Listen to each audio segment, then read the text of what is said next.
Now, Yeah. is there any possibilities of seeing a future work between the two of you guys for maybe another month? Has that been discussed at all? We haven't even discussed that, and that's up to David. It's funny. We were talking before we started this. We tried to do this interview, and I told her, I said, I have so many good pictures of her. I could probably do another pictorial. But what I will do is I'm gonna pull from all of it and be able to do a really nice pictorial on her. So if, I think she'd come back and do another shoot, right? Oh, yeah. You know what I would love to see, and I'm just going to throw this out there to you, David. I would love to see nothing more than an issue with both Billy and with Renee. The whole issue? Oh, wow. I don't know how it would be done, but to see the two of them together. Are you talking the whole issue, or are you talking about one? No, just maybe one pictorial, or however David wants to shoot it. Just to have both of them posing together and at their age, that's got to be a first. To be honest with you, That would be. That's it. Well, it would be. The concept would be very important.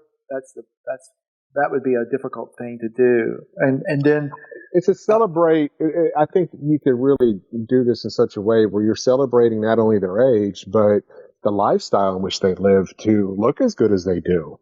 Right. You could really do a pretty good spread to talk about their diet, how they live their life. To give an example to other women that want to look that good or feel that good about themselves. Right. I think that would be a huge, even if it was just on the cover and then whatever you decide to do on the inside. I'm just throwing something out there because I've never seen anything like that with two very beautiful women in their 50s. That I have not seen, and I think that would be very special if you did something like that. Well, we're going to start with both of them appearing in the magazine in their own pictorial. Right. Yeah. So we'll start there and see where it goes from there. We might be able to do something like that. A double. If we do, I would wait and do it. They're both going to be a year older because I wouldn't do it until probably next year. At any point, I'm just saying the idea in itself would be just. You're probably right. It's probably too late if you wait another year. So probably just don't do that. They'll be too old by then, She'll be a full 50, 55. Where am I now? You got me questioning my own age. I'm 41, No, you'll be 50. How old are you? I'm 56. I'll be 57 in February. Oh, that's right. I still can't wrap my mind around that. That's not. I know. Is that crazy? Like I'm hearing it, and I know we've talked about trust, but I ain't saying it. It takes a lot of care. You have to love yourself, self-care, working out, and being happy. You need to have a happy lifestyle to continue to look good, because so many people are just stressed out. They hate their job. They hate their friends. I'm like, no. Yes. Get rid of all that. They hate life right now. Yeah. By the time you hit your 50s, you just start tossing stuff. You don't care. I'll have one frame. That's it. I'm good. You just start tossing if it doesn't fit. I only do what makes me happy. Period. I don't. I understand. I've heard it when I was younger. The toll that stress will take on you, but as I continue to get older and I'm seeing people around me growing up, and I know kind of a little bit about their situations, like you can really see the toll stress has. Just stress alone. I mean, it also lends to poor diet and lack of exercise and whatnot. But you don't want to smoke and drink in excess. That really does a number on it. Yeah, it's terrible, man. There was a lady that I used to know years and years ago. She was 21 years old, and if you would have tried to guess her age, you would have said she was about 45 to 50 years old. She just looked every bit double her own age, and I was like, "Wow, you're how old?" Yeah. Well, and like I mentioned earlier, that's just to kind of to throw a bug in your ear, David, about a potential issue for later on down the line. I think it would be very unique and very special if you did, though, at some point. Yeah. Well, one of the I'm hoping to do is, now that I've got two in their 50s I got to do a couple, at least one in their 40s, a couple in their 30s, because everybody's expecting the magazine or a magazine of my type to only have 20-year-olds in it. You know, so I want to try to broaden that to where it's a little bit more up the scale. So I'm going to be doing that. I've actually got a mid-30s woman that I think I'm going to try to photograph. So I mean, I'm trying to keep the ages more varied than just going after the 20-year-olds. Because that's, I mean, you can go, if you want to see 20-year-olds in bikinis, just go on Instagram. Yeah. You'll see a gazillion, thousand, million of them. Are you currently seeking is in their 60s, 70s, 80s, 90s? I don't know if I'll be able to go that high. I mean, I don't know. I mean, I bet there's one or two out there that, yes, I could find a 60-year-old or a 70-year-old. Did you just lose me again? No, I think Anthony's dying laughing over there. What the heck? I've got my own thoughts over here tucked away in a box. So I'm going to do myself. But yeah, go ahead. Okay. 3.5 years, I'll be 60, and I'm going to look about the same. I haven't noticed, you know. There you go. So I'm going to say if they have the look, that if they're in shape and they've kept themselves together and they look great, then yeah, I could go up to a 60-year-old. I mean, Jesus, you're only, 4 years away from it? Me, 3.5 years from 60. Yeah. And, you know, I mean, and actually, I think I've been scouring the internet. They're like non-celebrities. There are no 50-something-year-olds that do like the pinup playmate, like looking, you know, right. thing. There are none. Now imagine two of them in one magazine. What's that? He's really got this idea. Oh yeah, he really wants to go to double thing. You would have to see how it goes over, how well it goes. If all of a sudden you're selling a bajillion issues, then you're like, Yep, absolutely. You gotta let the market. But I think as a society, we always intrigued by something we've never seen before or rarely done. That's one of the reasons why I mentioned that. But yeah, I do like the fact because, you know, one of the things I can remember growing up, Playboy, yes, was nice, but I always try to get a hold of your issues with your older women in it. You know, I've always had a thing for older women. So to see kind of the different age groups is always nice because let's face it, Playboy went after one thing only, and that was, you know, 20-year-olds. And outside of that, you had to buy another magazine, you know? So that idea of going after so many different people in different age brackets is a great idea. You know, I just kind of wonder, like, how far you can take this. And meaning that, you know, when you were talking about doing 60, I think that's great, but what are the parameters behind somebody being 60 to be able to, you know, to have this kind of photo shoot done? Like, I mean, I just kind of wonder what are some of the guidelines that you would have, David, in order for you to shoot them? Well, I mean, besides the physical side of it, where they are in shape, they've had to hopefully kept themselves, looking really good as far as face, taking care of their face and that sort of thing. Is also their mental side of it. Are they capable of doing it and feeling comfortable with it and that sort of thing? And that's the base. I mean, I think that would be most of it is just the mental side of it. Would they be able to do that? Would they have the confidence to be able to do it? That's another side of it. And that's one of the things I think that Renee brought up is confidence. She's confident that she was going to look good because she worked out for 2 months getting ready for this photo shoot. And yeah, she came in looking gangbusters. So I can't just take a woman 60 years old or 65 years old off the street and put her in front of my camera and make it happen. It's not like magic. Yeah, you're a photographer, not a magician. Yeah. Exactly. I'm a photographer. Now but if she's got the attributes that will photograph well, she's kept herself in shape and she's worked out, eaten correctly and that sort of thing, kept her like skincare looking great. Yeah, I could see it. I could see it happening. They're rare, but they're out there. So we'll see if somebody reaches out to me. I don't think they're rare, in my opinion. I just think that we just don't see enough of those women coming forward saying, "Hey, I want to be photographed." You know what I'm saying? That's another part of it. That's another side of it as well. You don't see them on Right. Instagram, do you? No, I mean, I was just thinking it'd be like OnlyFans, plus or silver or something. I don't know. Not a shot of old people, but for me, it's just thinking about where this magazine could go and that you have with it, and being able to shoot all over the place with different age, like I said, different age brackets. The Playboy didn't have, and the potential for you, David, with this magazine is unlimited, in my opinion. So, I mean, it would be a different side that I'm showing. For sure. Well, I mean, just having Renee and then Billy eventually, that's a huge deal right there.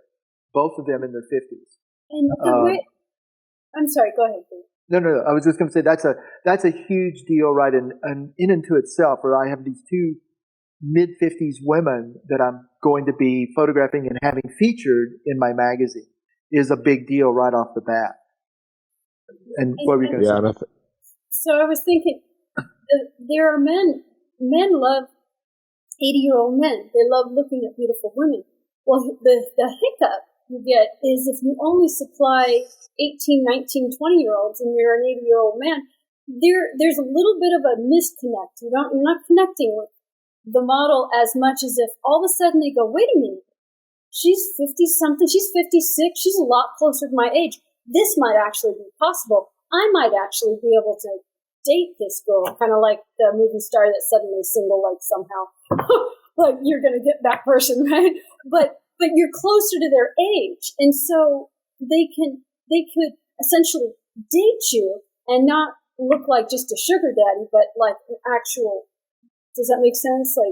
Like having an actual relationship, yeah. In their mind, their fantasy can go that much deeper. Because otherwise, they might be fantasizing over somebody who could be their grandchild. This way, yeah, that's kind of creepy. Over somebody who actually could actually date, and people wouldn't skip it. I think, to me, though, looking at the situation in itself with both of you ladies being in your mid-50s, I think skincare, dieting, exercise. It's, to me, that's kind of the first thing that comes to my mind is, how did you get to this point? Well, then you kind of discuss all the avenues that you had to take, to live this kind of lifestyle, to be healthy and so forth. But that's a positive thing, because that shows other women that they can also, look this way too. So I see that more as an inspirational thing, but who knows? I mean, it's just, you're going to have to wait and see and find out, I guess. The reaction that we get with Renee's pictorial, and then either the next month or 2 months from now when Billy is in there as well. I've got these two mid-50s ladies that are looking absolutely fantastic. Oh, she's stunning. Holy cow. Yeah, I can't wait to see what happens. You're already having such success with the magazine as it is already. I just can't wait to see what happens as you. Yeah, I just need to get it out there beyond just word of mouth right now. That's one of the things that I've got to do. I'm excited by the fact that it was such a great launch, but I need to get it worldwide. I need to get it out there so that I can sell enough to make it to where I am able to do produce more photo shoots, go on location, and that sort of thing. Because that's one of the things that's holding you back. Yeah, I don't think it's holding you back. I think it's just with any startup, the saying always goes is, expect your first year to be a failure, which is true. 99% of most startups do fail the first year, and that's okay, as long as you know that going into it.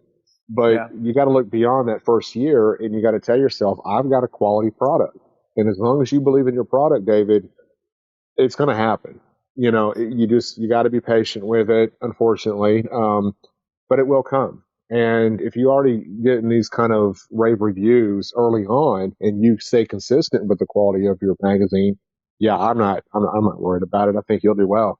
I really do. No, I agree with you. I think I will too. I think and everyone it's interesting. Every time I bring someone new to look at the magazine, they're literally blown away by the quality of it. I mean, I showed it to someone just a couple of days ago at lunch, and she's looking at it.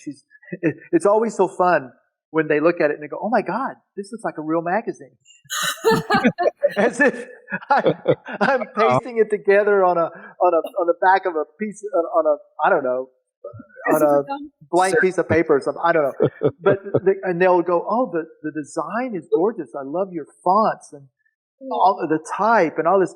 And I'm like, "Oh, good." And they're like, they're just. I think again, it's except they have to learn that I'm not just trying to do this haphazard, half-assed, I think is the best way to put it. I'm doing it as best as I can I'm one of the things that I adhere to that I'm now putting to the magazine is how I've always been as a photographer. And I've always held my standards up here with my photography. I've never accepted okay. It's just fine. It's always got to be beyond that. It's always got to excel. Every time I go out and do a photo shoot, my results have to be way up there in the stratosphere. And if I don't quite make it to the stratosphere, just reaching for the stars gets me some pretty awesome images. So that's what I'm doing with the magazine. Just based on what you said there, like I already knew this about you, and I could feel that pressure when I was working on writing the draft for the article. Like I know what you expect, so I want to make you happy. I want you. You know what I'm saying? Yeah, and that's awesome that I can project that. I love that I can project that I have that standard, and that's what I expect people to meet when I'm working with them on my magazine, because that's where it has to be. Yeah, but in hindsight, that's going to drive out the best of Daniel. Oh, I don't know about that now. No. Daniel's very talented. I mean, he wrote. I liked what he wrote, and I have yet to go back and reread it again and go through it really more thoroughly. But just at first blush, it was really good, and I really enjoyed it, liked it. So I look forward to having him do some more about the same subject, because it's something that I am not very wary and I'm not aware of it. I don't know enough about it. And I think there's a lot of people out there that don't know that much about NFTs and crypto and everything. I know Renee doesn't. So, yeah.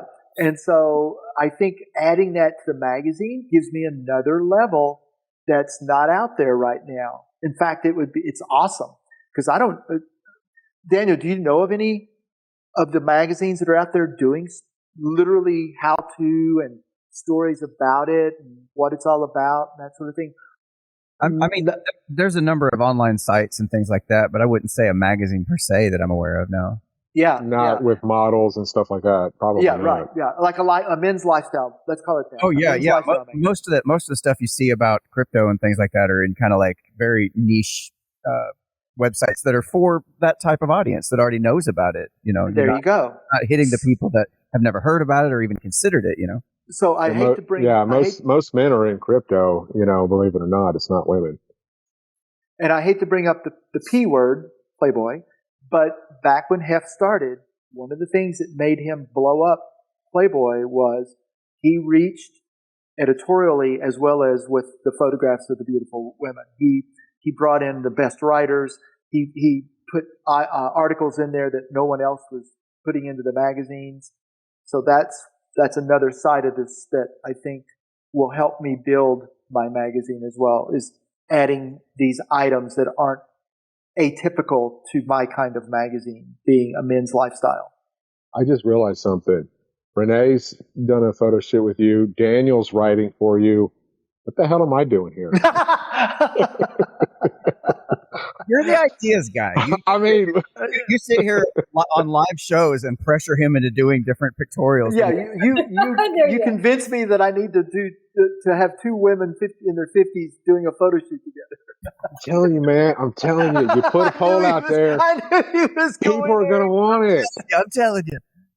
But I do. I mean, I'm not really trying to, pat myself on the back here, but I do feel like I do have a sense of reaching for things that most people wouldn't have thought of doing. And I've done that over the years.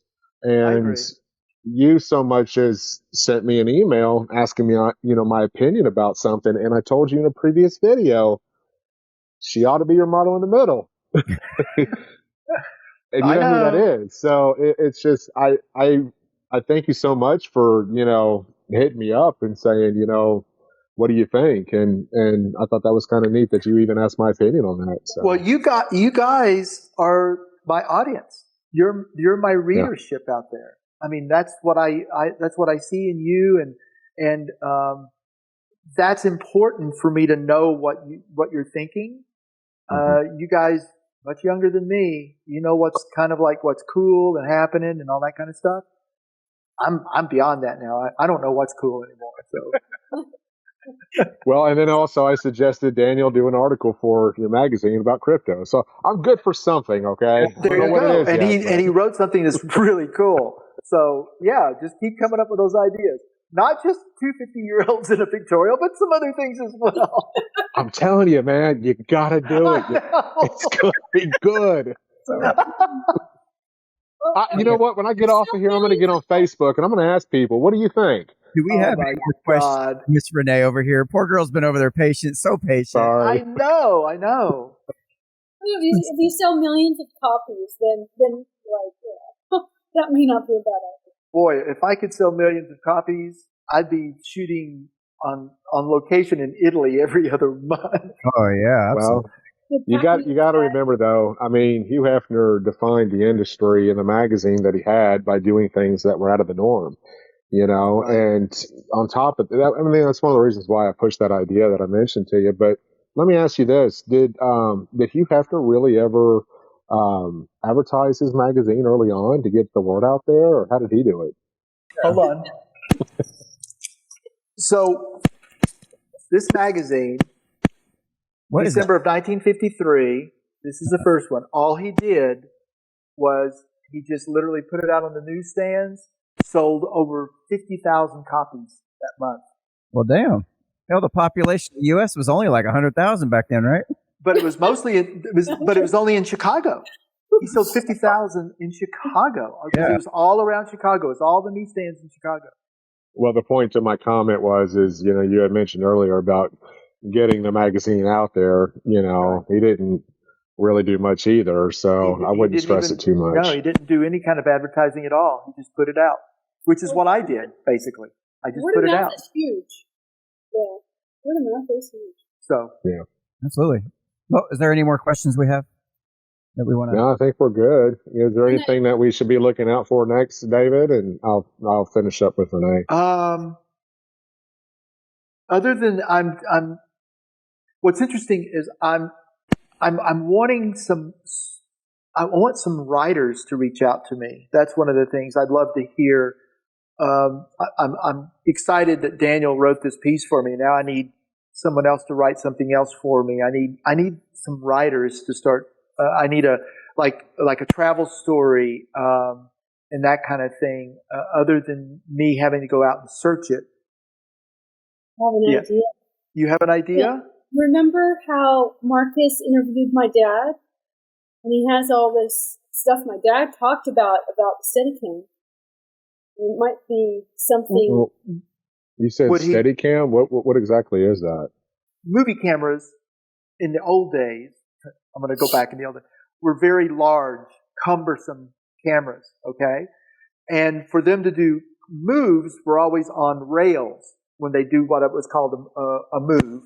When people were walking, they would put the camera literally on tracks and move the camera as they walked along and shot the scene. Well, her dad developed something where a cameraman could wear a device and the camera be mounted on the device and he could actually walk with the people at the same time and shoot the scene that way. It looked way more natural. And since then, they've been, guys run with this device on now. Mm-hmm. It's if you look it up, it's all over the place. The first time they used it was in Rocky. Rocky's running up the stairs, and there's a man actually running with him. Oh, the original Rocky movie. Oh, so the real hero in that movie was not cameraman. Cameraman, right? I thought that was a boom crane. Is what I thought that was. No, that was a man running with Rocky. The thing weighs like 40 pounds at that time. Right. Then they used it in Star Wars. You know, that little wannabe motorcycle thing between the trees. You know. Yeah. So they walked along a red line holding the Steadicam and just walked. And that's how they got that feeling of those, you know, those like little motorcycle things. And you know, and so really fast though. They use it for everything now. So your dad is responsible basically for changing the movie industry. Yep. Well, Garrett Brown is the inventor. My dad's company, Cinema Products. My dad's name is Robert Auguste.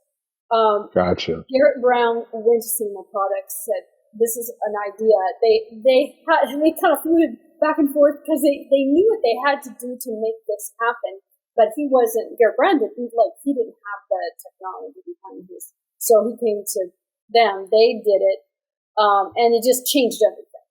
And the whole movie industry just changed everything. Wow, that's cool. So yeah, Dad's fancy. So I get to hold his Oscar when I was 10. Yeah, when you get a chance, look up Steadicam. Yeah. Now, before we close all this out, David, what's the best way for people to reach you if they decide they want to model for you, write an article? What's the best way they can get in touch with you? We actually have an email, submissions at Mecé Magazine.com, which is actually MECEMAGE.com. Mecé Magazine.com. They can submit to me there, or and if they go to the website, which is Mecé Magazine.com, scroll down to the bottom of the website and you'll see the submissions tab. You can click there. Any of that will get you there. There we go. Wow, look at that. It was magic. It just came right up on the screen. Doesn't you speak to the lower third, David? What I'd like to know is, and we've discussed this on a prior interview that's not released yet, but I am going to ask it again. What kind of models are you looking for, and what is basically your what's the word I'm looking for here? What's the caliber that you're looking for as far as your models are concerned? I would love to have, of course, the look and the attractive model that's out there, but who has a story to tell. Renee's story being an artist, Billy, who was a cancer survivor and tested for Playboy and didn't make it. They have interesting stories. I've got a young lady that I just photographed who was interested enough to say that, and she wanted to be photographed in an ice cream parlor because that was her first job, and felt that was what got her business savvy enough to go out and be a model and start up her own modeling business that she's now doing. So something that's it's got an interesting story to go along with that beauty and poise and that sort of thing is the kind of a woman that I'd like to seek to have in the magazine.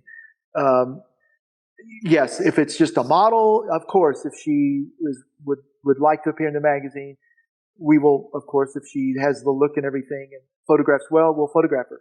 But I would really love for our feature models that we're doing to be someone who can offer us a story about something in her life that is interesting and intriguing, and will and even if it's something that they're attempting to do in life, an ambition that they're trying to achieve, tell us about it at the same time that we will publish their photographs. So that's what it is. And this is one of the reasons why I've enjoyed doing these shows or conversations with you, and then of course now with Renee, is to get the backstory behind the models. I mean, you got to understand there's more than a pretty smile that you're looking at and that you're talking Absolutely. to. And I think that it's very important for them to tell their stories and for people to realize, okay, wow, they're no different than me, but I think that everybody has a very unique story to tell about their life. Everybody has one. I have one, Daniel, yourself, and of course Renee. And it's always fun to have these conversations because you never know what you're going to find out about someone, Exactly. And Anthony, so I'm going to have to agree to disagree, man. I think it's just boobs on a picture, and that's pretty much all that's all they are, Okay, you got me. On the other hand, David and I had spoke earlier today, and this is just to kind of maybe the possibilities of David might coming out to Nashville to check out some different locations. He is in the process of considering coming out here and looking for homes and different venues to shoot models.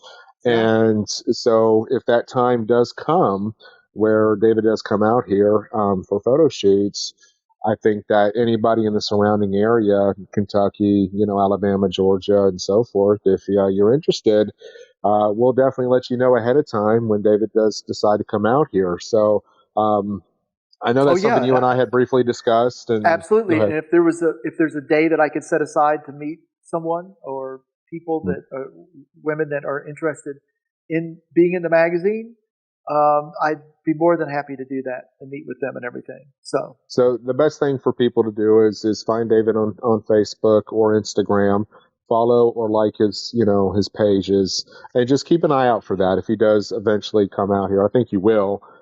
It's just a matter of trying to figure out the logistics and timing of it all. It's all about timing. So David is looking for different venues to shoot, his models, and of course with my connections here in Nashville, we're going to make this happen. So be on the lookout for that. And of course, Renee, thank you so much for coming on tonight. It was an absolute pleasure getting to know you. I think it's fantastic what you're doing with children. Kids are a big part of my life, and I wish that you could have had some of your own, but like you said, had you not, it gave you the opportunity to do what you have today. And I think that's incredible. Continue living your life for you and be happy. And you look fantastic for your age, sweetheart. You really do. Thank you. Where's the best place? Where's the best place for people to find your contact information and artwork and whatnot? Oh, mine. Okay, well. I mean, you do artwork, yeah? Yes. You can go on Facebook. And unfortunately, around the top of my head, I don't know that. We'll put the links in the description below for you guys to find. Yeah, it's like Facebook, August Art, Facebook, August Art, that type of thing. I'm also on Instagram and augustartbooks.com. That's my children's books. And Facebook, you look up August Art, and that's August with an E at the end. Don't forget that E at the end. Yes, for our podcast listening audience, it's August with an E at the end. Yes. It always throws everybody off. Yeah, so you can go to Facebook, and it's August Art, and you'll see me there. And Instagram, Renee August, and augustartbooks.com. Did everybody get that? Yeah. Everybody get my frozen look? That's coming later on tonight, my friend. That's coming later tonight. Oh, God. I love you, David. I love you. I really do. I know, brother. Thanks. All right, y'all been watching the Unframe of Mind show. And if you would like to be a guest on our show to have some similar uncomfortable conversations without a condom, feel free to reach out to us at unframeofmind.com, and we'd love to have you on.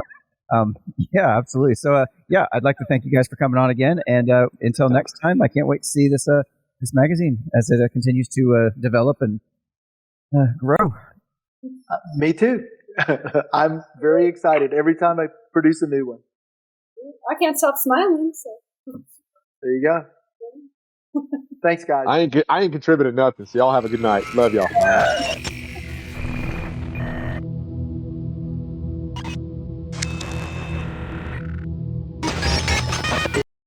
Oh, yeah. Well, actually, I think it's when you start talking about boobs.